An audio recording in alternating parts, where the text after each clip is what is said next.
que le nom du Seigneur soit vraiment béni, béni encore. Entrons rapidement dans la parole de Dieu, la foi de serviteur, l'adhérence de serviteur. Touchons Luc chapitre 17. On va toucher le verset 3 à 6 et aujourd'hui on va vraiment rester là-bas parce que nous sommes en train toujours de continuer l'histoire de Jésus-Christ sur Luc depuis le début. Alors, touchons Luc chapitre 17, le verset 3 à 6.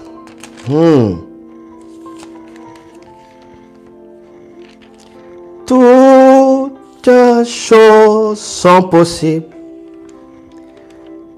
à celui qui croit. Luc chapitre 17, verset 3 à 6. Il est écrit. Commençons le verset 1, ça serait bien pour avoir vraiment l'idée de 1 jusqu'à 6. Jésus dit à ses disciples, il y aura toujours des occasions de tomber dans le péché. Mais quel malheur pour celui qui fait tomber les autres dans le péché. Il aura toujours l'occasion de tomber dans le péché, mais Jésus ne supportera pas à celui qui va faire tomber les autres dans le péché, à celui qui devient une occasion de chute pour les autres, à celui qui entraîne les autres dans le péché. Là, Jésus ne supporte pas ça. On va comprendre. Et Jésus dit, mais quel malheur pour celui qui fait tomber les autres dans le péché. Quel malheur pour celui qui fait tomber les autres dans le péché. Supposons ceci, on lui attache une grosse pierre au cou et on le jette dans la mer. Eh bien, cela vaut mieux pour lui que de pousser un seul de ce petit à faire le mal. Faisons attention. Jésus est en train de conseiller ses disciples. Ça, c'est le conseil de Jésus-Christ par rapport à l'armée. Il conseille. Il avait déjà conseillé sur la foi des prières et jeûnes. Il a conseillé sur la foi de mandat. Il a conseillé sur la foi militaire. Et maintenant, il commence à conseiller sur la foi de serviteur. Il commence d'abord à donner le profil d'un serviteur selon la pensée de Dieu, selon la pensée du Christ. Un serviteur accompli selon Christ, c'est un serviteur qui ne se place pas dans le rang ou dans les camps des causeurs de troubles, ce qui cause la chute des disciples, ceux qui sont à la base des dégénérations de l'Église, ceux qui entraînent l'Église dans le péché, ceux qui entraînent l'Église dans le mal, ceux qui deviennent des occasions de... Ils tentent des pièges par-ci, par-là. Jésus dit, malheur pour cet homme-là. Aujourd'hui, il y a beaucoup de serviteurs de Dieu qui tentent des pièges à d'autres pasteurs. On a vu d'autres serviteurs de Dieu empoisonner d'autres pasteurs. D'autres serviteurs servants de Dieu commencent à faire ce qu'on appelle, j'oublie le nom, cela veut dire la médisance, j'oublie le nom, il y a un mot là, je suis en train d'oublier. Il y a des serviteurs de Dieu qui font des choses comme ça, ils font des commérages, ils crachent sur la réputation d'autres personnes. Ils deviennent une occasion de chute à cause de le serviteur de Dieu. Les jeunes serviteurs de Dieu sont tellement pressés à avoir de belles voitures, à avoir de belles maisons, à avoir de belles vestes. Ils commencent à aimer servir Dieu pour apparaître. Ils commencent à aimer servir Dieu pour satisfaire les désirs de la chair. Et qui les pousse? Ce sont certains serviteurs. Comme en 2013, j'avais organisé une conférence à Boma là-bas. La conférence avait comme thème les grands principes pour le succès. Et du coup, on va rencontrer un serviteur de Dieu d'Angola. Ce serviteur-là commence à dire que non, moi, J'ai déjà dépassé l'étape de ce qu'on appelle la conscience du péché. Moi, je n'ai pas la conscience du péché. D'ailleurs, moi, pour que je travaille bien, je dois boire, je bois, et je tombe dans l'ivresse. Alors là, je commencerai à prophétiser. Et il commence même à donner des versets de vin, les yeux sont rouges comme ça. Et cet homme-là s'est mis à faire d'abord l'impudicité. Il a bu et puis il se tient devant les gens, commença à prophétiser et des choses qu'il prophétisait étaient exactes. Et après directement, il commençait à se moquer de son ami qui était contre cette attitude. Voilà des genres de serviteurs qui sont des pierres d'achoppement. Le péché peut venir, il y aura toujours l'occasion de tomber dans le péché. Mais quel malheur pour celui qui fait tomber les autres dans le péché. Quel malheur. Il y aura toujours l'occasion de pécher. Mais quel malheur pour des hommes de Dieu qui sont en train de faire critiquer l'église du Seigneur. Ils font entrer l'église du Seigneur dans des baises, dans des critiques, à critiquer d'autres pasteurs, à salissant leur réputation. Quel malheur pour cet homme-là. Quel malheur pour ce père-là qui est en train tout simplement de pousser ses enfants à ne pas honorer l'autre serviteur de Dieu. Quel malheur pour celui qui devient la cause de chute pour les disciples, qui commencent à tendre des pièges. Ils veulent que l'autre tombe. Ils préparent toute une scène pour que l'autre tombe. Quel malheur pour lui. Avançons. Et Jésus dira, supposons ceci. On lui attache une grosse pierre au cou et on les jette dans la mer. Eh bien, cela vaut mieux pour lui que de pousser un seul de ses petits à faire le mal. Faites attention. Faites attention. Faites attention. Faites attention.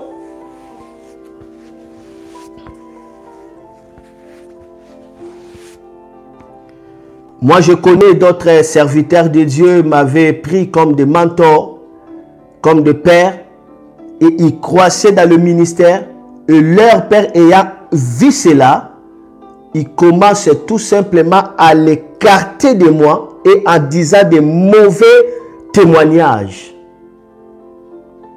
pour que ses enfants soient sous son contrôle. Et il commence à dire que non, ça c'est la rébellion. Tout ce qu'on peut faire, si cela est contre l'avancement du royaume de Dieu, Jésus dit, c'est occasion de chute. On liera cette personne, on le mettra sous l'eau parce qu'il cause la chute pour le plus petit. Et Jésus va dire, directement, il va dire maintenant, comment ne pas être l'occasion de chute pour le disciple? Comment surmonter cette attitude d'être une occasion de chute pour l'autre? C'est au-delà de notre imagination. C'est au-delà de ce que nous pensons. Et Jésus va donner l'explication. Il dit, si ton frère fait le mal, fais-lui des reproches. Et si il les regrette, pardonne-lui. Si il te fait du mal 7 fois par jour, et si 7 fois par jour, il revient te dire, je regrette, tu lui pardonneras. Waouh! Est-ce que ce verset est appliqué aujourd'hui? Soyons honnêtes, soyons sérieux. Est-ce que ce verset est appliqué aujourd'hui? Lorsqu'on voit des audios des hommes de Dieu en train d'être balancés dans les réseaux sociaux et des fidèles innocents en train de critiquer, ils partagent la malédiction. Lorsqu'on voit la nudité des hommes de Dieu commence à être balancée partout et il y a d'autres serviteurs qui commencent à publier cela. Est-ce que ce passage est appliqué? Nous sommes dans l'école opérée dans le miracle et nous entrons dans l'armée de Dieu, la foi des serviteurs.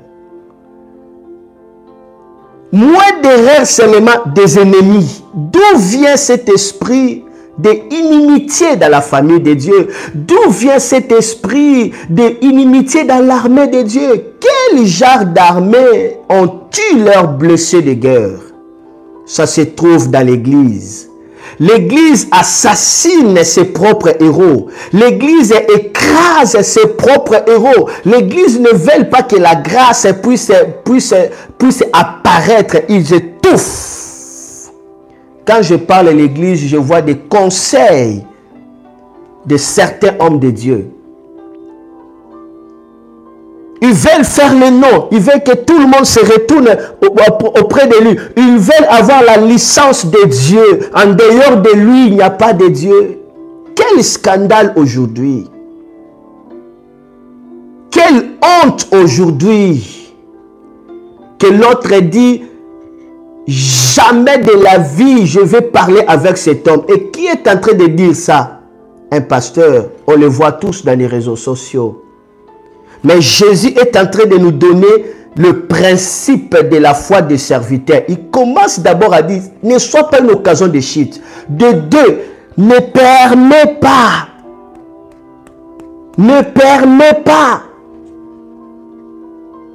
d'être une pierre d'achoppement pour des petits. Pour les plus petits là, il parle des disciples considérés. C'est cela le langage de Jésus. Et après, il lui dit maintenant, faites attention, si ton frère fait le mal, il t'a offensé, il te demande pardon aujourd'hui. Il t'a offensé, il te dit pardonne-moi, tu le pardonnes. Il vient encore 7 fois par jour, tu dois le pardonner. Il dit tu dois, cela veut dire ce n'est pas une négociation, non.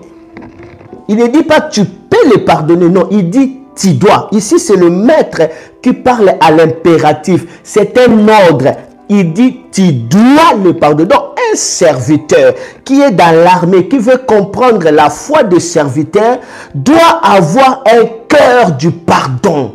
Un cœur qui n'a pas de douleur du passé. Un cœur qui ne souffre pas de revers. Un cœur qui ne souffre pas de l'offense. Un cœur qui ne garde pas l'offense. Un cœur pur. Un cœur qui sait pardonner. Il dit, il revient 7 fois, il fait des bêtises devant toi. Il t'a offensé. Il a péché pas contre Dieu, mais contre toi. Tu dois le pardonner. C'est fort. C'est fort aujourd'hui, une petite erreur comme ça, on brise des relations. Une petite faute comme ça, on rejette l'autre. Une petite faute seulement comme ça, on crache sur la réputation de l'autre. Sans pourtant même tenir compte de sa valeur. On désacralise tout. L'église aujourd'hui est remplie de loups en peau de brebis. Où est la foi des serviteurs? Il dit, si ton frère fait le mal, fais-lui des reproches. Et s'il regrette, pardonne-lui. S'il te fait du mal 7 fois par jour, et si 7 fois par jour, il revient te dire, je regrette, tu le pardonneras. Combien de pasteurs ferment des portes à ses amis? Juste pas une erreur, il ferme, il bloque toutes les portes pour que l'autre souffre. C'est l'esprit qui est en train de parler. Et quel cœur! Et souvent, ces gens-là sont les premiers à nous prêcher sur la repentance. Chaque dimanche, ils nous fatiguent. Repentance, repentance, repentance, repentance, repentance de la loi. Il n'y a pas l'esprit de la grâce. Et à cause de cela, les disciples disent, ah bon? Quelqu'un m'offense pour la première fois, dans le même jour. Et 7 fois, je suis obligé de les pardonner parce qu'il vient me demander pardon. Et le verset 5e, les apôtres disent au Seigneur, donne-nous une foi plus grande. Donnez-nous une foi plus grande parce que cette dimension, ça demande une grande foi. Ça demande une grande foi. C'est pourquoi Jésus disait, lorsque le Fils de l'homme reviendra, trouvera-t-il la foi? Il trouvera-t-il la... Ça demande la foi. Celui qui ne pardonne pas échoue à la foi. Celui qui garde l'offense échoue à la foi. Celui qui garde les douleurs du passé échoue à la foi. Celui qui est dans les rancines échoue à la fois. C'est l'échec dans la foi. Il échoue à la foi. Et Jésus va maintenant commencer à donner le principe de la foi de serviteur. Qu'est-ce que Jésus dira? Le Seigneur répond, si votre foi est aussi petite qu'une graine, vous pouvez dire à cet arbre, arrache tes racines d'ici et va te planter dans la mer. Il vous obéira. Jésus donne le principe de la foi ici. Parce que ils doivent pardonner, ils n'arrivent pas cette fois. Non, le disciple dit, augmente-nous la foi. Donne-nous une foi plus grande. Jésus dit, non, vous n'avez pas besoin d'une foi plus grande, mais vous avez besoin d'une foi qui grandit, qui se développe à toute échelle. Cela veut dire la foi des graines. Et Jésus commence à donner des principes. Le premier principe que Jésus dit, il faut avoir un cœur qui pardonne, un cœur qui ne garde pas l'offense. Cela veut dire tout simplement un cœur qui est libre de l'offense, un cœur qui est intègre, qui est un pour Dieu, un cœur bien disposé pour le Seigneur. Cela n'est pas facile, ça demande la foi. Et les disciples disent, augmente-nous la foi. Deuxième principe que Jésus est en train de donner, Jésus parle de la foi comme graine de sénévé. Cela veut dire, cette jarre de foi qui pardonne librement sans garder l'offense. Il lui parle de cette sorte de foi dans laquelle quelqu'un a un cœur libre, un cœur pur, un cœur bien disposé, un cœur qui pardonne. Jésus appelle ça, c'est la plus grande des foi. Mais cette foi-là doit être plantée, sémée dans le cœur comme une graine pour que ça commence à croître et à se développer afin de porter beaucoup de fruits. Il parle de la foi de graines. Il parle de la foi des graines. Pourquoi la foi des graines? Parce que c'est la foi qui doit être plantée dans le cœur. Pourquoi la foi des graines? Parce que c'est la foi qui doit prendre racine dans le cœur. Pourquoi la foi des graines? Parce que c'est la foi qui doit se développer et qui doit croître. La foi qui doit se développer et qui doit croître. La foi qui n'a pas de limite. Aucune circonstance peut le séparer de l'amour de Dieu. Aucune circonstance peut, alléluia, le dépasser. Cette foi grandit, cette foi croisse. Et Jésus va déclarer, il dit, si tu as ce genre de foi, cela veut dire la foi des graines, tu diras à ces sycomores, vous voyez? Dans la foi des jeunes, Jésus dit, tu déplaceras la montagne. D'abord, dans la foi militaire, il dit, tu vas sécher l'arbre. Dans la foi tu dois sécher l'arbre, tu déplaces les montagnes. Voilà. Et dans la foi maintenant, dans cette foi, Jésus ne parle pas de sécher l'arbre, il ne parle pas de déplacer des montagnes, il ne parle pas de faire tomber le diable comme un éclair. Ici, Jésus parle maintenant, tu vas déraciner le sycomore. Ça, c'est la plus grande foi. Ici, Jésus parle de sycomore. Il dit, si tu as cette foi, tu diras à cette sycomore. Quelle foi? La foi des graines, la foi qui se développe. Ce n'est pas la petite foi. Non, la petite foi n'accomplit pas la mission. Parce que Jésus dira, Jean de peu de foi. Pourquoi tu as eu peur? Pourquoi tu as douté? Jean de peu de foi. Parce que Pierre marchait déjà sur les eaux. Lorsque le vent était fort, Pierre ne pouvait rien faire. Sa foi était petite. Et Pierre commençait à subir tous les mouvements qui étaient dans l'eau. Lorsque ta foi est petite, tu commenceras, mais tu n'achèveras pas la mission. La foi peu de foi n'achèvent pas la mission. Ceux qui ont de peu de foi, des gens de peu de foi, ils commencent rapidement, mais ils se découragent facilement. Lorsque le vent se lèvera pour éprouver cette foi, la personne abandonne parce que cette foi est peu.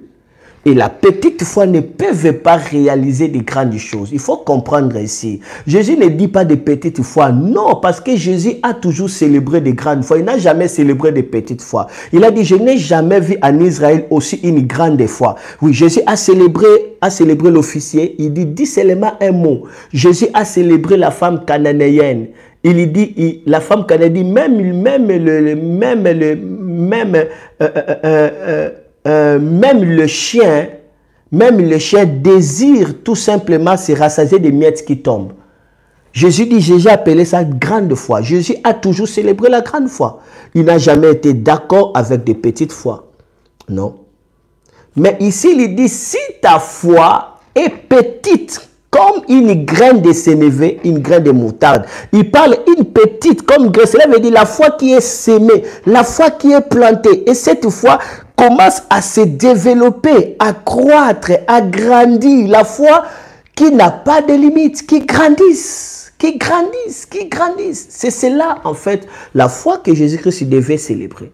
Et il lui dit, si tu as ce genre de foi, la foi des graines, tu diras à ces sycomores, déracine-toi.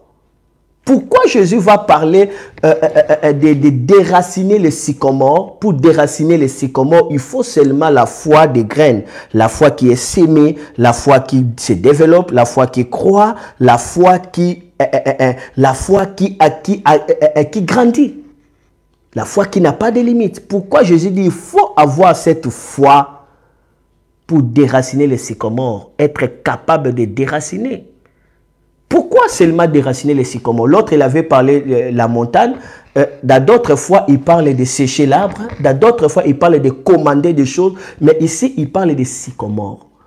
Pourquoi? Parce que le sycomore, c'est un arbre qu'on utilise en Israël pour fabriquer des cercueils. C'est l'arbre utilisé pour fabriquer des cercueils. Et le sycomore est poussé partout dans des plaines. C'est l'arbre qu'on retrouve partout. Et par conséquent, cet arbre devient en Israël comme synonyme de la honte et de l'humiliation. C'est un arbre qu'on retrouve partout dans des plaines. Et ça devient synonyme de la honte et de l'humiliation. Premièrement, d'abord, l'arbre qu'on fabrique pour les cercueils. Deuxièmement, synonyme de la honte et de l'humiliation. Mais Jésus dit, si ta foi et comme les graines de sénévé, la foi qui grandit, tu seras capable de déraciner ces sycomores et de les faire planter dans l'autre côté de la mer. La foi qui grandit, c'est la foi qui fait face à l'esprit des morts. Quand on parle de l'esprit des morts, ce n'est pas que tu meurs, non. L'esprit des morts, c'est une présence qui arrive pour détruire tout ce qui fait le bonheur de l'homme. L'esprit des morts, c'est une présence qui arrive pour saboter tous les efforts de l'homme. L'esprit des morts, c'est l'esprit qui arrive pour détruire, pour voler, pour déraciner, pour démolir. L'esprit des morts, c'est l'esprit qui amène la frustration. L'esprit des morts, c'est l'esprit qui amène la confusion. L'esprit des morts, c'est l'esprit de destruction. Quand on est poursuivi par cet esprit des morts, tout ce que tu toucheras, tu le perdras. Tu auras de nouveaux contacts, tu vas le perdre. Tu auras de nouvelles personnes, tu vas perdre. Si tu as 2, tu perdras 1. Si tu as 4, tu perdras 3, 2, 1. Donc, tu ne sauras pas rassembler ton bonheur. Tu vas continuer toujours à perdre. À perdre sera comparable à une personne qui bâtit la maison sur la sable. La pluie vient, la maison s'écroulera toujours. C'est un esprit qui amène l'avortement dans tout ce qu'on est en train de faire. Ça, c'est l'esprit des morts et comparable au sycomore. Il dit, c'est sycomore que vous voyez qui est partout, qui est en train de contrôler la cité. Pour déraciner cela, tu as besoin de la foi qui grandit. Tu as besoin de la foi qui se développe. Tu as besoin de la foi qui n'a pas de limite. Une foi petite, mais qui grandit, qui se développe. La Bible dit, heureux l'homme qui ne marche pas selon le conseil du méchant, mais qui trouve son plaisir dans la loi du Seigneur, c'est-à-dire la parole, c'est là où on trouve la foi. Il est un arbre planté. Qui le plante? Ce n'est pas lui. Dieu le plante. Où? Près d'un courant d'eau. Il dit comme conséquence, ces feuillages ne flétrissent pas. Donc, lorsque on est dans la méditation, c'est là où la foi des graines grandissent. Dans la méditation, tu es dans le courant d'eau. Tes feuilles ne flétrissent pas. Cela veut dire tu ne subiras pas la sécheresse, tu ne subiras pas la mort, tu ne subiras pas la défaillance, tu ne seras pas fané. Parce que tu es irrigué par le flot, tu donnes des fruits. Et la Bible dit, cet homme, tout ce qu'il lui fait réussir. On a besoin de recevoir la sémence de la parole de la révélation qui produit en nous la foi. Et cette foi commence à grandir au fur et à mesure. Nous grandissons avec cette foi. Cette foi vient par l'épreuve. Tu dois être prêt à faire l'épreuve. Tu dois être prêt à répondre aux devoirs divins. Oui, pour grandir dans cette foi, le Seigneur te donnera des devoirs. Ce n'est pas facile. Quelqu'un vient, il t'injure, il crache sur toi. Il dit, désolé, pardonne-moi. Je te pardonne. Après des heures, il vient encore, il te frappe ici. Pardonne-moi, moi je ne sais pas qu'est-ce qui m'a poussé de faire ça. Tu le pardonnes. Et puis tu continues comme ça 7 fois. C'est le chiffre de perfection. Pardonner dans toute sa perfection. Les apôtres disent, c'est dangereux, Seigneur, augmente-nous la foi. Augmente-nous la foi. Il ne dit pas, Seigneur, donne-nous la foi grande. Non, augmente, augmente. C'est-à-dire la foi qui s'augmente. Ça, c'est la foi du royaume où Jésus dit, le royaume de Dieu est comme la farine qu'on a mis le levain. Lorsqu'on met déjà la levure, le levier dans la farine, dort.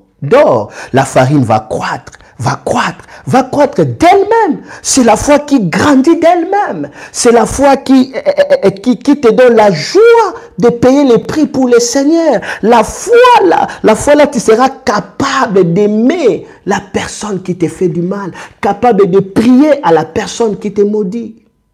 Ça, c'est la grande foi. Il dit, si tu as cette foi-là, tu deviens général. Tu vas ordonner au sycomore, déracine-toi. Tu ordonneras au sycomore la mort de te quitter. L'esprit des morts va te quitter. Sycomore, c'est la honte. La honte, c'est une voix. Lorsque cette voix parle comme ça effraie la dignité de l'homme.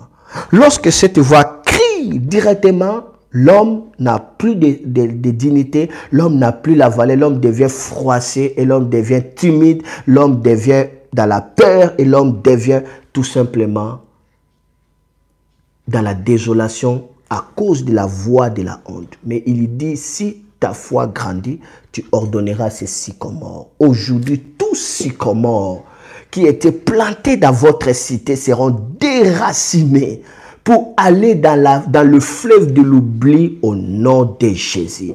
Je commande à tous les esprits de mort dans vos ministères de vous quitter au nom de Jésus-Christ. Je commande à tous l'esprit de la destruction de vous quitter au nom de Jésus. De vous quitter au nom de Jésus-Christ. Avançons pour terminer. Je vais terminer rapidement. Lorsque le Seigneur a donné cette révélation, il commence à expliquer cette foi qui grandit, la foi des graines. Tu ordonnes à ces sycomores de partir. Et maintenant, Jésus va commencer à donner le secret ou la révélation claire de cette foi qui grandit comme le grain de sénévé et qui commande au sycomore d'être déraciné. Jésus va maintenant nous donner l'explication claire de cette foi-là qui déplace la honte, qui déplace la mort, qui fait de merveilles, la foi d'un cœur pur, la foi qui rend la personne parfaite comme Dieu, cette foi qui permet à ce que la personne ne souffre pas des douleurs du passé, ne souffre pas des revers, ne souffre pas des rancines, ne souffre pas de l'amertume. Et Jésus commencera maintenant à donner la révélation, la clé. C'est pourquoi j'avais dit il s'agit de la foi de serviteur. Qu'est-ce que Jésus va dire? Jésus maintenant va expliquer cette foi qui croisse, comme je viens de dire, cette foi qui se développe comme les grains de sénévé. Jésus va donner l'explication dans le verset 17e. Luc chapitre 17 maintenant. Touchons le verset 7 plutôt. On avait lu le verset 1 à 6. Maintenant, touchons le verset 7. Alors, commençons quand même le verset 6. Vous voyez? Voilà. Commençons quand même le verset 6. On va voir directement le verset 6. Regardez. Le Seigneur répond. Si votre foi est aussi petite qu'une graine, vous pouvez dire à cet arbre sycomore, arrache tes racines d'ici et va te planter dans la mer, il vous obéira. Cet esprit vous obéira. Maintenant, il va expliquer c'est quoi cette foi-là, parce que les apôtres disent, donne-nous la plus grande foi, augmente-nous la foi. Jésus dit, vous avez besoin de la foi qui grandit comme les graines. Vous allez commander au sycomore. Maintenant, Jésus va commencer à donner l'explication claire de cette genre de la foi que moi j'appelle la foi des serviteurs. Maintenant, regardez le verset 7. Il commence à ouvrir maintenant le mystère clair. C'est là où la gloire descend. Regardez. Jésus va dire maintenant le verset 7. Il dit, supposons ceci. L'un de vous a un serviteur. Il laboure les champs ou il garde les troupeaux. Quand le serviteur revient des champs, vous ne lui dites pas, va vite manger. Au contraire, vous lui dites, prépare mon repas. Ensuite, change tes vêtements, viens me servir pendant que je mange et que je bois. Après, tu mangeras et tu boiras à ton tour. Vous ne remerciez pas votre serviteur parce qu'il a fait ce que vous avez commandé. C'est la même chose pour vous maintenant. Quand vous faites tout ce que Dieu vous commande, dites, nous sommes des serviteurs ordinaires. Nous avons fait seulement ce que nous devions faire. Quelle lumière! Lorsque le Seigneur Jésus m'a donné cette lumière, j'ai crié. J'ai dit, est-ce que je vois ces versets? Est-ce que je vois quelle lumière? Jésus commence à expliquer. Il a commencé d'abord à expliquer, ne sois pas l'occasion de chute. Il explique, d'abord, sois prêt à pardonner. Il explique, les disciples disent, augmente-nous la foi. Et Jésus dit, oh, si vous avez la foi comme une petite graine de sénévé, vous direz à ce sycomore, cet esprit de mort, cet esprit de la honte, déracine-toi et il vous obéira. Et maintenant, ici, le Seigneur va ouvrir maintenant, c'est quoi cette foi? Le Seigneur commence maintenant à expliquer clairement cette foi. Le Seigneur dit, supposons ceci. Toi, tu as un serviteur. Le serviteur est allé servir pour ton champ. Il a paix tes brebis, il a fait l'agriculture, il est fatigué. Ce n'est pas son champ, mais c'est ton champ. Ce n'est pas son œuvre, mais c'est ton œuvre. Et le serviteur rentre dans sa maison, là où il y a son maître. Il est fatigué, il est blessé, il est abattu. Mais quand il arrive dans la maison, Jésus dit ce qui est correct. Le patron de la maison, le Seigneur, son maître dira, va, prépare pour moi. Va, prépare pour moi. Allez préparer pour moi. N'enlève même pas tes habits. Tu n'as même pas l'état de te laver. Tu n'as même pas l'état de te doucher. Tu n'as même pas l'état de boire l'eau. Tu n'as même pas l'état de trouver des relax. Non. Va, prépare-moi d'abord. Je t'attendais. C'est toi qui vas préparer. Pas notre personne, c'est toi. Et lorsque cet homme prépare, il finit de préparer. Jésus dit, son maître le dira, viens et donne, sers-moi à manger.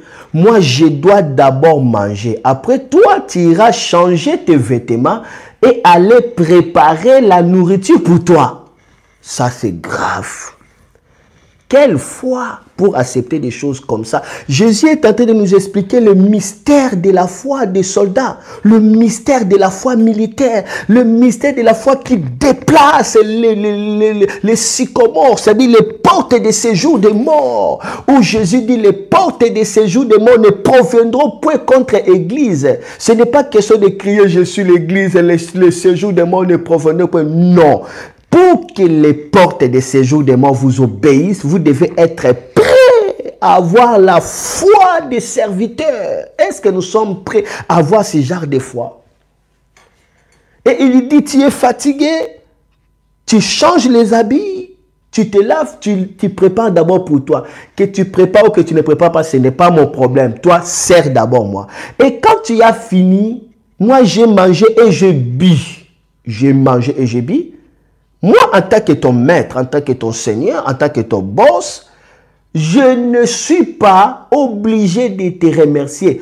Jésus dit, le maître, il dit, quand le serviteur revient des champs, vous ne lui dites pas, va vite manger. Au contraire, vous lui dites, prépare mon repas. Ensuite, change de vêtements, viens me servir pendant que je mange et que je bois. Après, tu mangeras et tu boiras à ton tour. Vous ne remerciez pas votre serviteur parce qu'il a fait ce que vous avez commandé. Vous ne remerciez pas. Vous ne remerciez pas. Mais aujourd'hui, nous avons des serviteurs bébés. Nous avons des serviteurs capricieux. Nous avons des serviteurs qui veulent qu'on puisse les dorloter avec de gros biberons. Ils veulent que le pasteur devienne tellement diplomate qu'il commence à chercher des mots. Vous savez, pourriez-vous faire ceci? Pourriez-vous? Surtout le monde des francophones. Trop de bébés. Trop des exigences inutiles, bidons. Où les serviteurs, on ne trouve pas la maturité. Il fait seulement quelque chose comme ça pour l'église, pour son père spirituel. Il veut seulement que le père commence à lui remercier, à lui faire des éloges. Des serviteurs qui aiment toujours des éloges. Ils font des choses, ils aiment toujours des éloges. Lorsqu'on ne le remercie pas, il est fané. On lui dit de prêcher comme ça, il veut seulement qu'on puisse lui dire, aujourd'hui c'était fort, hein? Tu avais bien prêché. Là maintenant c'est ça un peu, l'orgueil, la chair commence à pousser. Donc ils veulent qu'en servant le Seigneur, il faut que tout le monde puisse les complimenter. S'il n'y a pas de compliments, alors ils commencent à être blessés. Donc les gens blessables, des serviteurs de Dieu l'aident, blessables facilement. C'est pourquoi ils peuvent changer de père en père. Ils changent par-ci, par-là. Ils changent. Ils n'arrivent pas à trouver la forme qu'il faut à cause des caprices, à cause de l'orgueil, à cause tout simplement des sentiments d'être remarqué, d'être encouragé. Moi, je n'ai pas besoin de courage, d'encouragement des gens. Moi, je dis ça. D'ailleurs, moi, lorsque les gens me disent courage, ça me rend mal à l'aise. Pourquoi m'encourager? Je n'ai pas besoin d'encouragement. Je n'ai pas besoin. Je sais ce que je suis en train de faire. Je sais l'engagement que je fais avec Dieu. Je sais, alléluia, c'est à qui je crie. Je sais que je suis serviteur. Je le mandat. Je sais, alléluia, mon adresse. Je sais. Je n'ai pas besoin d'encouragement. Oh, les serviteurs d'aujourd'hui, les serviteurs d'aujourd'hui aiment l'encouragement. Allez seulement évangéliser, il faut que leur père spirituel commence à les supplier. Est-ce que vous ne pouvez même pas distribuer les invitations, des affiches? Est-ce que vraiment, est-ce que pourriez-vous? Donc, beaucoup de sens de politesse, ils aiment toujours qu'on puisse les caresser. Pourriez-vous, pourriez-vous, oh là là, oh là là. Comme dans notre groupe théologie pratique, comme ça, j'avais vu une dame, j'espère qu'elle est servante de Dieu. Elle était dérangée tout simplement parce que les gens dans le groupe des hommes de Dieu m'appelaient papa. Papa Noah, j'ai une question. Papa Noah, j'ai une question. Cette dame dans les groupes là qui regorge les étudiants de théologie pratique, cette dame n'a pas pu supporter. Il lui dit, mais c'est quoi cette histoire de papa, papa, papa, papa, papa, jusqu'à ce qu'un homme de Dieu lui a répondu, quel est ton problème? Si tu souffres des problèmes avec la paternité, ce n'est pas notre affaire. Allez régler. Il y a des gens qui souffrent ces problèmes-là de paternité. Ils ne savent pas l'essence d'honneur. Pour eux, donc, ce sont les gens qui n'ont pas grandi comme ça. Ils ne savent pas l'essence d'honneur. Ils ne savent pas. Ils veulent être... nous tous, nous sommes des mêmes. Ils veulent être caressés comme ça. Jésus dit, si tu veux seulement qu'on puisse te complimenter, tu n'es pas un serviteur digne.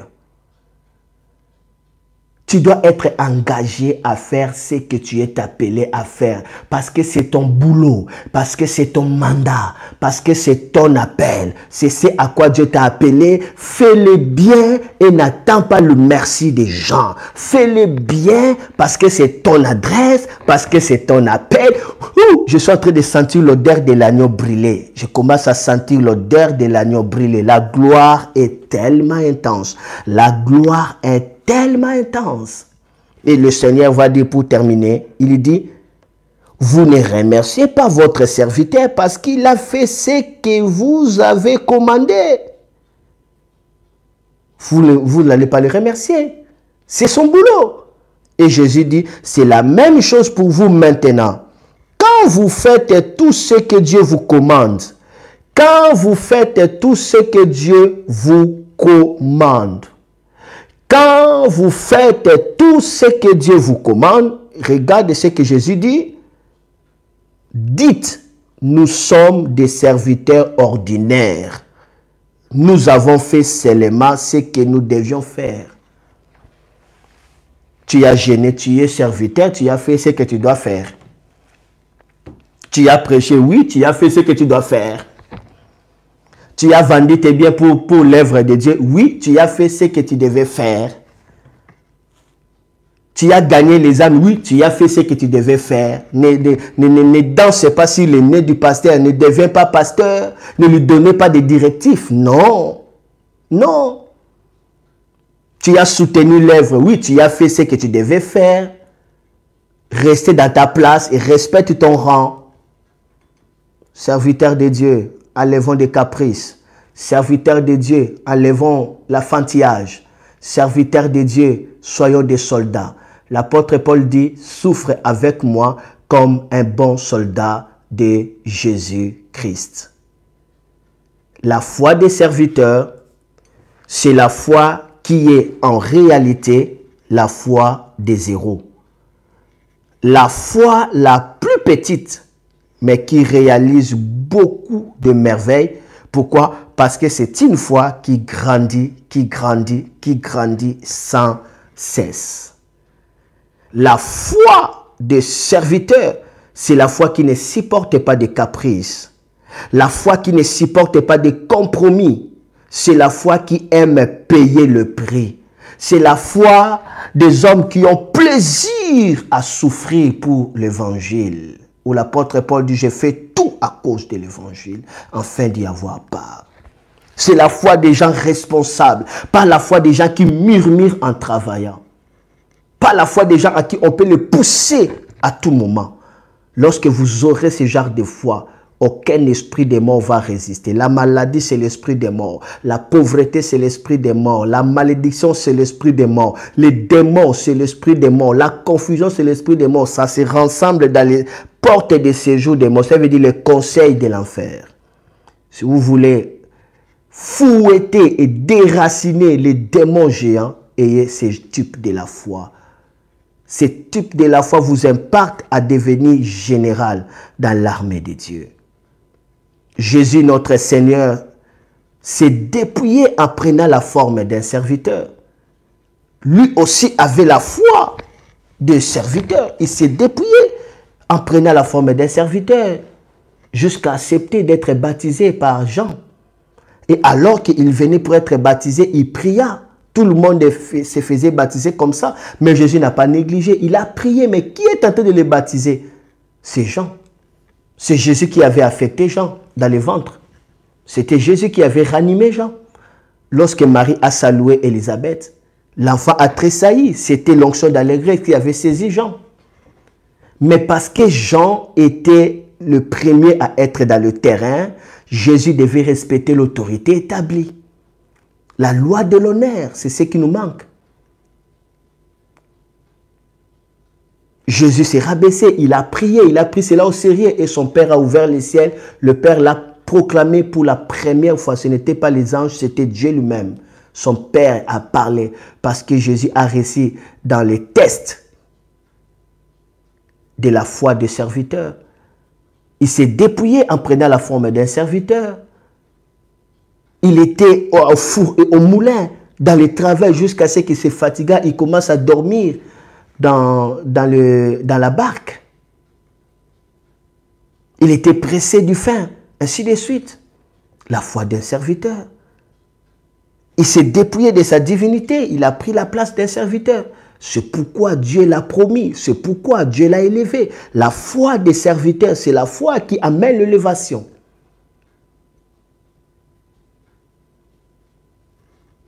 Joseph avait toutes les raisons de se fâcher contre Dieu, de ne pas même vouloir l'histoire de ses dons, parce que c'est à cause de cela qu'on l'a vendu. Et justement, il se retrouve dans la prison, mais Joseph continue à servir, en utilisant son don. Ça, c'est la foi d'un serviteur. La foi d'un serviteur, la foi qui ne garde pas l'offense. La foi d'un serviteur, la foi qui ne garde pas les douleurs du passé. Parce que plus tard, Potiphar va épouser la fille. Et plus tard, Joseph épousera la fille de Potiphar. Joseph avait un cœur pur. Le cœur qui ne gardait pas les remords, qui ne gardait pas les douleurs du passé. Le cœur qui ne souffre pas de l'amertume. Parce que le cœur qui dépose tout entre les mains du Seigneur Jésus. Et il a été élevé. Il a été promis.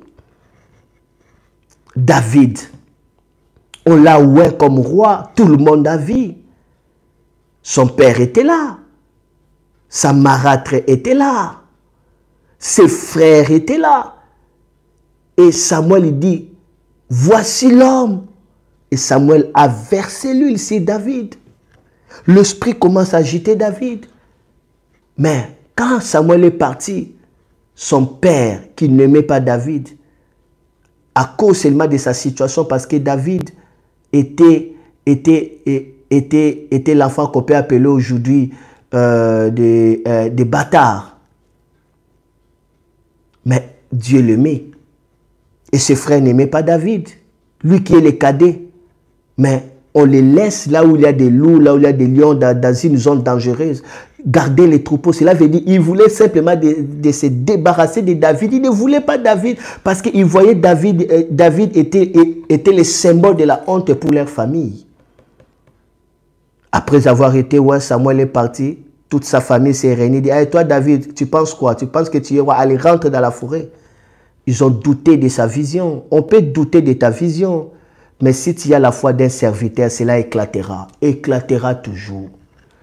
David était toujours calme et il rentrait dans la forêt bien qu'il sait qu'il est roi. Et plus tard, son père va l'appeler pour dire, David, viens dans la maison, prépare la nourriture et va au champ de bataille pour amener la nourriture à tes frères.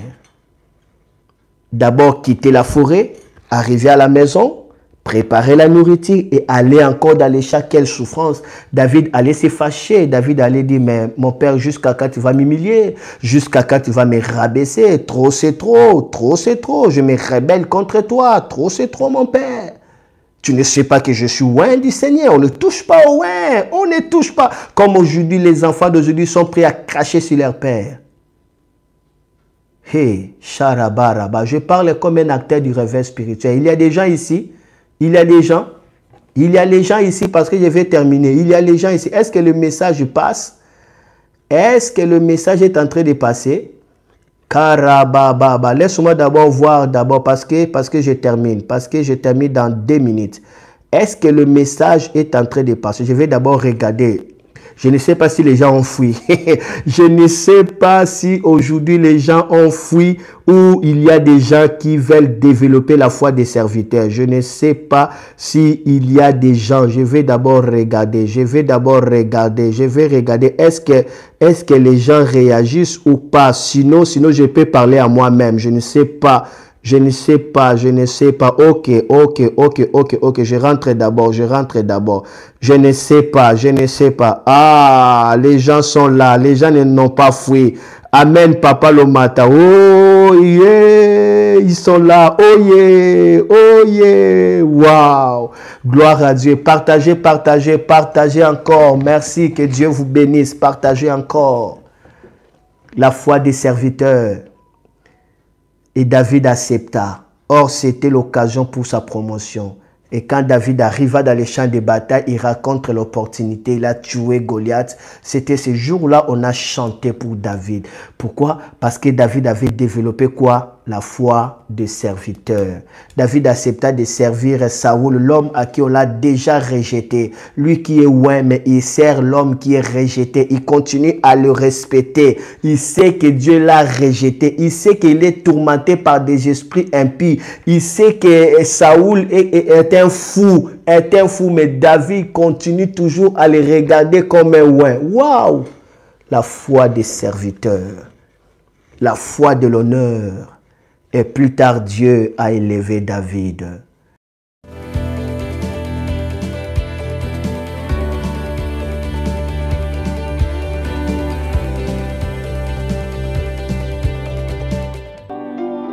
Priez après moi de tout votre cœur. Je vais entendre vos voix crier. Dans l'esprit, je vais entendre. Ne priez pas dans le cœur. Libérez la voix. Libérez la voix. Élevez nos mains. Répétons d'abord cette prière après moi. De tout notre cœur, la prière fervente a une grande efficacité. Criez maintenant au Seigneur. Aujourd'hui, on va crier au Seigneur. Toute la prière qu'on va faire aujourd'hui, ça serait la prière des cris. Mais moi, je ne dois pas crier parce que je dois déranger des maisons. Et vous criez. Élevez les mains. Souvent, je regarde du côté de YouTube. Même si vous me voyez ne pas regarder chez vous, Facebook, ce n'est pas un problème. Nous sommes là, je vous vois. D'accord, Facebook, c'est ici. Je regarde beaucoup de YouTube parce que c'est ici, il y a de belles images, de belles qualités et on pourra l'utiliser dans des émissions et dans des magazines, n'est-ce pas? On le fait comme ça. Élevez les mains, s'il vous plaît. Oh! Oh! Crois seulement. Crois. Crois seulement. Crois. Crois seulement. Tout est possible à celui qui croit. Et répète cette prière après moi. Papa,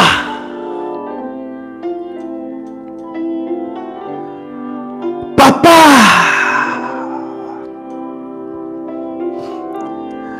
papa, papa,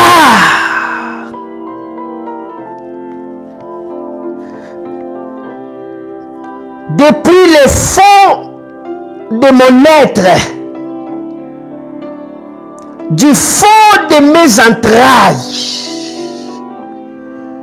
du fond de mon être, dans la profondeur de moi-même,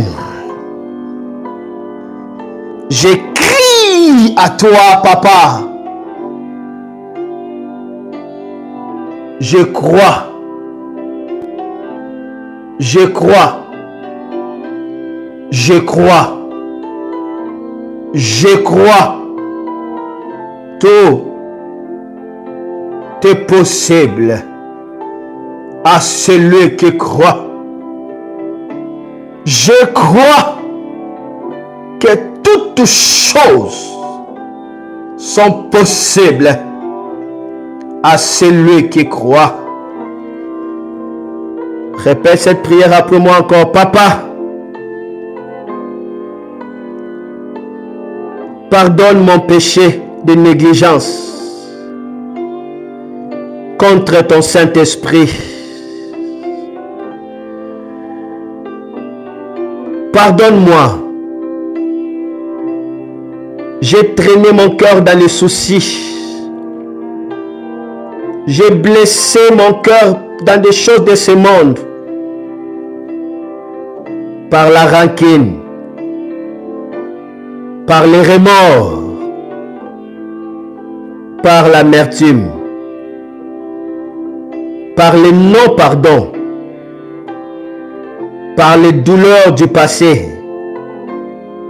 Par la colère. J'ai blessé mon cœur. Et j'ai attristé le Saint-Esprit. Pardonne-moi, Saint-Esprit. Papa Saint-Esprit, pardonne-moi d'avoir péché contre toi. Pardonne-moi, Papa Saint-Esprit, de ce péché de négligence. Pardonne-moi, Jésus. Lave-moi par ton sang.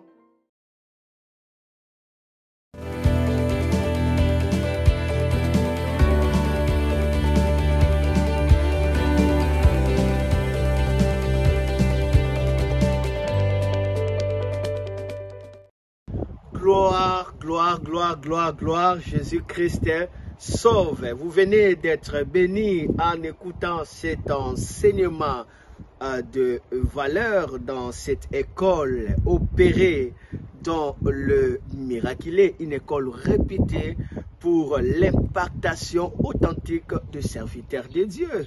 Il est question ici de la foi de serviteur. Une foi qui nous permet d'être plantés comme le grain de sénévé et on commence à pousser et à déplacer des montagnes.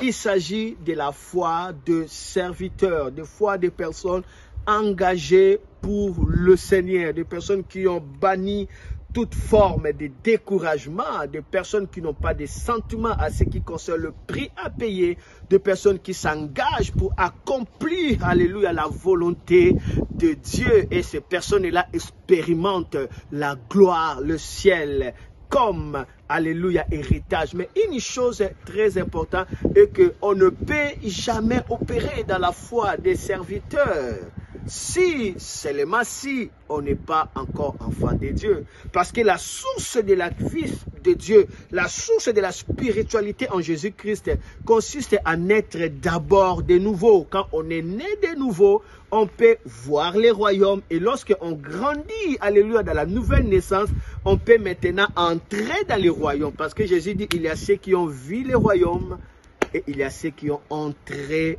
dans les royaumes. Et la clé, c'est la nouvelle naissance. Alors, la nouvelle naissance consiste à recevoir Jésus comme votre Seigneur et Sauveur. Alors, vous aurez la vie avec Dieu et vous deviendrez enfant de Dieu. Le ciel sera pour vous un héritage. Alors que vous voulez changer votre vie, maintenant, c'est la plus grande décision. Vous voulez que Jésus soit votre Seigneur et que vous soyez né de nouveau. Vous portez la nature de Dieu, ayant devenu fils et fille de Dieu. Répétez cette prière et vous serez sauvés. Vous serez désormais enfants de Dieu et le ciel sera pour vous un héritage. Alors vous pouvez entrer dans la foi des serviteurs. Répétez cette prière après moi. Oh Seigneur Jésus, j'ai écouté ta parole, cela a touché mon cœur. Sauve-moi aujourd'hui. Entre tes mains, je m'abandonne. Je te donne mon cœur. Je te donne ma vie. Pardonne tous mes péchés. Sauve-moi aujourd'hui. Au nom de Jésus. Je te reçois en tant que Seigneur et Sauveur. Merci de me sauver. Merci d'effacer mes péchés. Merci de me donner le ciel comme un héritage. Au nom de Jésus-Christ. Amen. Alors que vous avez fait ça, vous êtes bénis, vous êtes sauvés et votre histoire commence aujourd'hui. Que Dieu puisse vous bénir. Vous pouvez me contacter à travers le numéro qui est marqué sur l'écran de votre sur le bas de votre écran. Que Dieu puisse vous bénir. Gloire, Jésus sauve.